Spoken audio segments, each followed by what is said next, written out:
Hey guys, welcome back to my channel NK blogs. কেমন আছো তোমরা সবাই? আশা করছি তোমরা সবাই খুব ভালো আছো, আমিও ভালো আছি। নতুন একটা ব্লগে তোমাদেরকে অনেক অনেক স্বাগত, অনেক অনেক ভালোবাসা। সকালবেলা উঠেই দেখছি বৃষ্টি পড়ছে, তো তার জন্য আগে ওইদিকে রান্নাটা সেরে নিয়ে নিলাম। তোমাদের দাদাভাই কাজে যেতে চাইলো, তো বৃষ্টির জন্য আর যেতে পারিনি। তো ওইদিকে রান্নাটা আমার হয়ে গেল, কয়েকটা বাসন মেজে নিয়ে গিয়ে রান্নাটা বসিয়ে দিয়েছি। কারণ বৃষ্টি পড়ছিলো, সবগুলো বাসন মাজতে গেলে আমি ভিজে যাব, এর জন্য দু একটা বাসন মেজে নিয়ে রান্নাটা বসিয়ে দিয়েছি।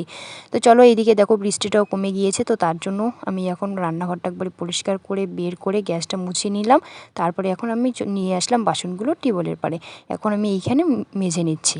মেজে নিয়ে তারপরে আমি উঠানটা ঝাড় দিয়ে দেবো, কারণ উঠানটার মধ্যে পাতা পড়েনি, আজকে বেশি একটা হাওয়া নেই, আর পাতাও বেশিরভাগই ঝরে পড়ে গিয়েছে কালকের হাওয়াতে। কারণ কালকে যেরকম হাওয়া হয়েছিল আর বৃষ্টিও হয়েছিল, তো তার জন্য আজকে বেশি হাওয়া নেই। তো আমি ঝাড় দিয়ে নেব, মানে জল আছে উঠানের মধ্যে, ঝাড় দিয়ে দিলে পরে শুকিয়ে যাবে। আর মাম্মা মানে বাইরে হাঁটাচলা করতে পারছে না, একবার খুব কান্নাকাটি করছে, বায়না করছে, আজকে আবার মোবাইলও দেখছে না। তো তারপরে ওর পাপার সঙ্গে ও আছে ঘরে, তো আমি ভাবলাম কি যাই আগে আমি বাসনগুলোই মেজে নিয়ে নিই। আর আমাদের একটা কথা ভেবে ভেবে দিন কেটে যাচ্ছে, যে মানুষ বলে যে প্রথমে কষ্টের পর নাকি মানুষের সুখ আসে। আমি তো এটা ভেবেই মানে দিন কাটিয়ে দিচ্ছি, যে যাই হোক এখন হয়তো আমার কষ্ট যাচ্ছে, পরে হয়তো আমার সুখ আসতেও পারে। তো যাই হোক, জানি না কপালে কি লেখা আছে, কার কপালে কি লেখা আছে সেটা নিজেও জানি না। তো যাই হোক, যদি সুখ আসে তো ভালো, দুঃখ আসলেও ভালো। যদিও বা এই ভেবে চলছে আমার ভালোই দিন, এমনটা না যে খুব দুঃখে কষ্টে যাচ্ছে। তো এটা অনেক সময় ভাবি, যে মানুষ বলে যে প্রথমে নাকি কষ্ট যাওয়াটা ভালো, তারপরে নাকি সুখ হওয়াটা ভালো। তো এটা ভেবেই দিন কেটে যাচ্ছে, যে একদিন হলেও হয়তো আমার সুখ আসবে। তো যাই হোক, দেখো এইদিকে আমার বাসনপত্র মাজা কমপ্লিট, এইদিকেও আমি ধুয়েও নিয়ে নিলাম।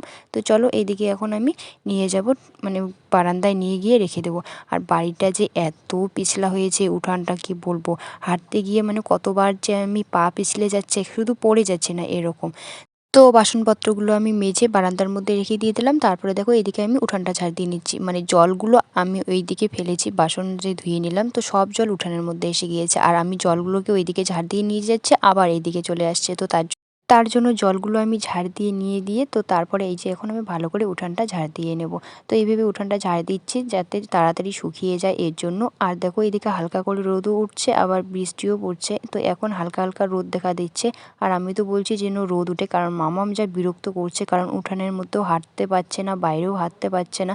আর ও খুব বায়না করছে যে এদিকে যাবে ওদিকে যাবে না, হাঁটতেই পারছে না, এত মানে পিছলা।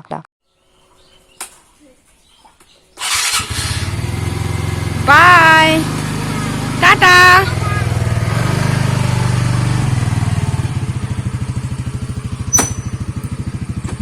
Tata Aishi, bye by.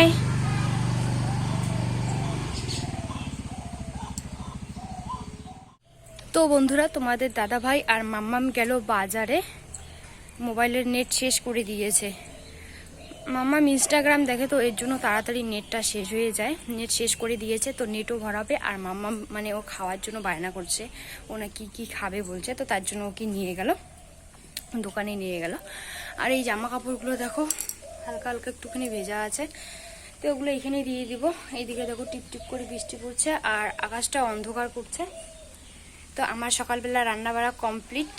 তোমাদের দাদাভাই কাজে যেতে চাইলো, তো বৃষ্টি পড়ছে দেখে গেল না, তো রান্না বান্না হয়ে গেল। আর এদিকে উঠানটাও ঝাড় দিয়ে নিলাম, ভাবলাম যে জলটা ঝাড় দিয়ে নেই তো শুকিয়ে যাবে। তো দেখো এদিকে আবার অল্প, বেশি না, বৃষ্টি পড়ছে, অন্ধকার করছে আকাশটা, রোদ হালকা হালকা রোদের ভাব দেখা দিচ্ছে, আবার এদিকে বৃষ্টিও পড়ছে। তো চলো, এইদিকে আমার বাসনপত্র মাজা, রান্না বান্না সমস্ত কাজ কমপ্লিট। এখন শুধু আমি এখন আমার ঘরটা পরিষ্কার করে নিয়ে নেব। তো মাম্মাম যখন ওইদিকে গেল, তো চলো আমি তাড়াতাড়ি করে এইদিকে ঘরটা পরিষ্কার করে নিই। আর এদিকে দেখো মামামও চলে এসেছে বাজার থেকে এসে বলছে মোবাইল দেখবে, তো একটুখানি মোবাইল দেখলো, আর ওর সঙ্গে শুয়ে শুয়ে আমিও একটুখানি মোবাইল দেখলাম। তো দেখো এইদিকে আমি জানি না, ওইদিকে আমি রান্না করছিলাম, তারপরে বাইরের কাজ করছিলাম, আর তোমাদের দাদাভাই আমার কাজে হেল্প করছে। বাড়িতে যদি থাকে আমার কাজে হেল্প করার চেষ্টা করে যথাসাধ্য হিসাবে। তো দেখো এইদিকে আমার মানে বিছানাটা একটুখানি পরিষ্কার করে নিয়েছে, আর মামাম দেখো এদিকে ব্ল্যাঙ্কেটটা ও কীরকম করে রেখে দিয়েছে।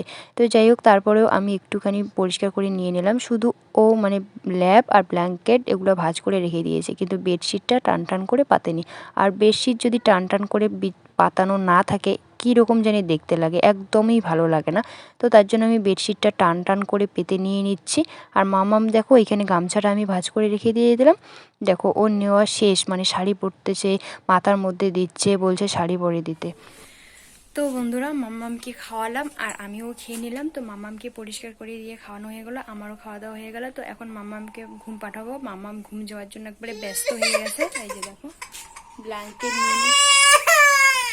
তো চলো তোমাদের সঙ্গে পরে দেখা হচ্ছে। গুড ইভিনিং বন্ধুরা। তো মাম্মাম এদিকে ঘুমিয়ে আছে, তো আমি এইদিকে জামা কাপড়গুলো আনতে যাচ্ছি। যদি আবার বৃষ্টি চলে আসে এর জন্য ভাবলাম না জামা কাপড়গুলো নিয়ে আসি। যেগুলো শুকিয়ে গেছে তো ওগুলো আমি ভাঁজ করে রেখে দিয়ে দেবো, আর যেগুলো শুকায়নি তো বারান্দার টারের মধ্যে দিয়ে দেবো।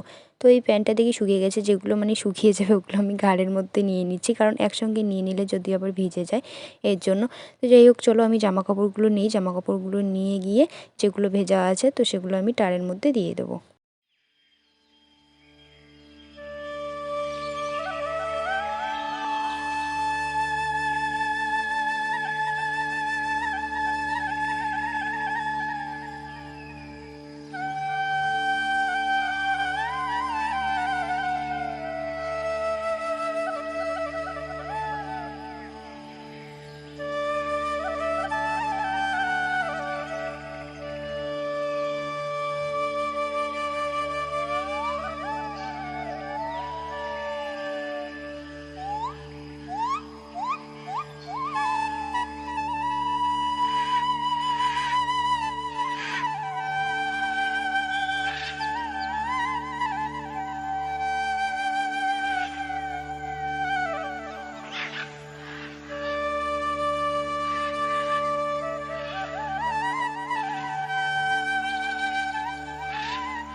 বিকেল থেকে কেন জানি না মাথাটা একটুখানি ব্যথা করছিল, তো তারপরে মাথার মধ্যে তেল দিয়ে শুয়েছিলাম অনেকক্ষণ। আর মাম্মাম ঘুম থেকে উঠে মাম্মামকে খাইয়ে ও ঠাম্মির সঙ্গে ঘুরতে পাঠিয়ে দিয়েছে একবারে রাস্তার ওইদিকে।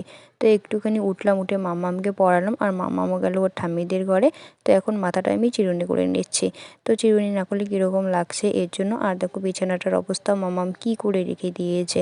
আমার সকাল সন্ধ্যা দুপুর মানে সব সময়টাই আমার বিছানার এই অবস্থা করে রেখে দেয় মাম্মাম।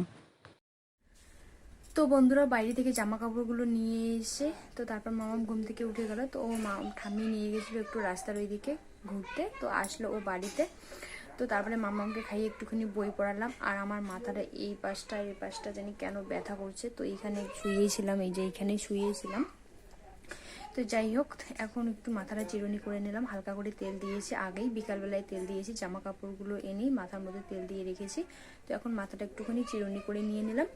তো যাই হোক বন্ধুরা ভিডিওটা এই পর্যন্তই। ভিডিওটা যদি ভালো লাগে like comment share please subscribe করে দিও। তোমরা সুস্থ থেকো, ভালো থেকো, টাটা বাই। তো আবারও দেখা হচ্ছে তোমাদের সঙ্গে নেক্সট ব্লগে।